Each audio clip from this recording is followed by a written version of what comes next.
और वहीं शिमला में वीकेंड पर जुटी सैलानियों की भारी भीड़, सोशल डिस्टेंसिंग और कोरोना के नियमों की धज्जियां उड़ा दी गई। बिना मास्क लगाए लोगों ने कोरोना का खतरा बढ़ा दिया है। शिमला के रिज मैदान और माल रोड पर किस तरह से भीड़ उमड़ी हुई है, ये आप इन तस्वीरों में देख सकते हैं।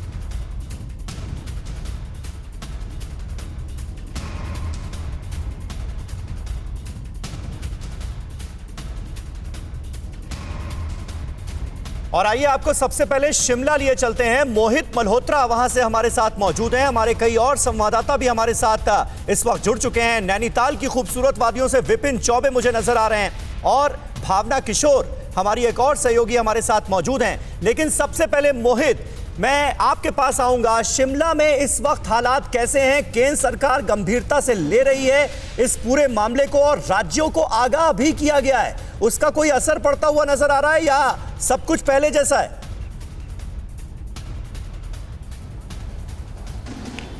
देखिए, दो बातें। मैं पिछले 48 घंटे से यहाँ पर मौजूद हूँ और इससे पहले भी मैं मनाली में भी रहकर आया हूँ। तो दो बातें तो साफ हैं। एक तो हिमाचल प्रदेश सरकार ये मानकर चल रही है कि अब होटल इंडस्ट्री को और बंद नहीं रखा जा सकता, क्योंकि हिमाचल की इकोनॉमी उसी पर टिकी है, टूरिज्म पर टिकी है। तो किसी तरह की यहाँ पर कोई सख्ती नहीं है, सिर्फ लोगों को अवेयर करने की बात की जा रही है। पहले मैं सबसे पहले आपको नज़ारा दिखा देता हूँ। मैं इस वक्त शिमला के कुफरी में मौजूद हूँ। मेरे पीछे आप देखिए, जो पहाड़ हैं वो काफ़ी हसीन लग रहे हैं और धुंध यहाँ पर फैली हुई दिखाई दे रही है। अभी मेरे आसपास लोग इसलिए आपको दिखाई नहीं दे रहे क्योंकि सुबह का वक्त है, ठंड है और तमाम जो होटल है वहाँ पर बाहर आपको इसी तरह से पंजाब हरियाणा नंबर की गाड़ियाँ बड़ी संख्या में दिखाई देंगी। तमाम होटल जैम पैक्ड हैं और वीकेंड पर होटल पूरी तरह से फुल रहते हैं। जो होटल इंडस्ट्री से जुड़े लोग हैं वो ये दलील दे रहे हैं कि सरकार अगर ये नियम बनाती है कि 50% ऑक्यूपेंसी आप होटल में रखिए तो इसका कोई तर्क नहीं है, कोई तुक नहीं है, क्योंकि हम पूरे कोरोना प्रोटोकॉल का पालन कर रहे हैं, सैनिटाइजेशन कर रहे हैं। तो ऐसे में होटल इंडस्ट्री को ही सिर्फ पाबंदियां लगाने के लिए ना कहा जाए। तो अब ये बात तो साफ है, हिमाचल प्रदेश सरकार ने सिर्फ अपने आला अधिकारियों को ये कहा है कि ऐसे पॉइंट जहां पर काफ़ी भीड़ रहती है वहां पर लोगों को अवेयर किया जाए। हमने देखा कि शिमला में भी पुलिस के द्वारा लोगों को मास्क बांटे जा रहे थे, उनके चालान नहीं किए जा रहे थे। यानी अगर कोई व्यक्ति बिना मास्क के दिखाई देता है तो उसका चालान नहीं हो रहा, जो कि 500 रुपए का चालान है, उसको मुफ्त में मास्क पुलिस के द्वारा दिए जा रहे हैं। तो कहीं ना कहीं ऐसा लगता है कि हिमाचल प्रदेश सरकार, पुलिस सख्ती के मूड में नहीं है। लोगों को अवेयर करने की बात की जा रही है और टूरिस्ट के वेलकम करने की बात भी कही जा रही है। तो अब कैसे इन पूरे इलाकों को सुपर स्प्रेडर बनने से रोका जाएगा ये देखना होगा। लेकिन अभी तक सिर्फ ये दलील दी जा रही है कि तमाम जो कोविड प्रोटोकॉल है उसका पालन करवाने के लिए पुलिस पूरी तरह से मुस्तैद है। बिल्कुल, काफी वक्त हो गया है। उत्तर भारत में लोग खासे परेशान रहे कोरोना की वजह से, लॉकडाउन की वजह से घरों से निकल नहीं पाए। विपिन, इस वजह से लोग अब पहाड़ों का रुख कर रहे हैं मौका मिलते ही। लेकिन जिस तरह से भीड़ बढ़ती जा रही है उसने एक बदनुमा सवाल को जन्म दे दिया है कि क्या कोरोना हॉटस्पॉट बनने वाले हैं देश के तमाम हिल स्टेशन? क्या लग रहा है आपको? आप नैनीताल में मौजूद हैं।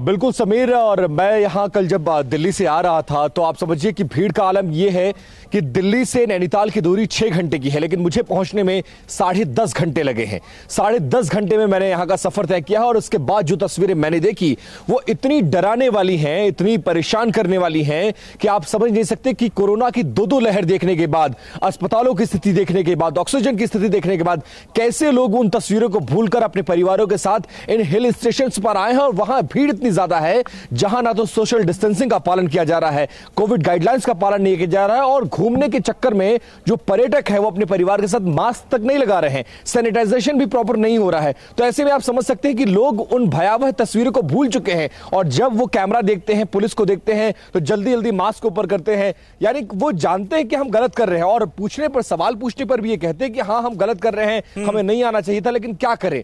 फिर जब मैं उनसे ये सवाल करता हूं कि क्या घूमना जिंदगी से ज्यादा जरूरी है, तब फिर वो बैकफुट पर चले जाते हैं कि नहीं हमें नहीं आना चाहिए था। तो मैं बार बार यही कह रहा हूं कि उन तस्वीरों को मत भूलिए जो देश ने इन 2 लहरों के दौरान देखा है, क्योंकि उस दौरान बहुत सारे लोगों ने अपनों को खोया है। किसी ने ऑक्सीजन ना मिलने की वजह से, किसी ने बेड ना मिलने की वजह से, किसी को दवाइयां नहीं मिली, किसी को इंजेक्शन नहीं मिला। और इन तस्वीरों को देखने के बाद भी अगर आप लापरवाही कर रहे हैं तो फिर आपको क्या कहा जाएगा, कैसे समझाया जाएगा। और जो सबसे बड़ी जिम्मेदारी है वो सरकार की है, लेकिन सरकार अपनी जिम्मेदारी से बच रही है, सिर्फ कोविड गाइडलाइंस को लेकर कुछ इंस्ट्रक्शन दिए गए हैं, लेकिन किसी भी इंस्ट्रक्शन का जमीन पर कोई भी फॉलोअप नहीं किया जा रहा है। ना तो कोई सोशल डिस्टेंसिंग का पालन करवाया जा रहा है, ना कोई आरटीपीसीआर टेस्ट करवाया जा रहा है, ना होटलों में 50% ऑक्यूपेंसी का जो फॉर्मूला सरकार ने दिया था उस फॉर्मूले को पालन किया जा रहा है। तो बहुत सारे लूपहोल्स हैं जो यहां पर देखने को मिल रहा है। और जो तस्वीरें, जो भीड़ मैं देख रहा हूं यहां पर, वो ये बताने के लिए काफी है कि अगर एक बार फिर से कोरोना की तीसरी लहर आई और लोग यहां से कोरोना को लेकर लौटे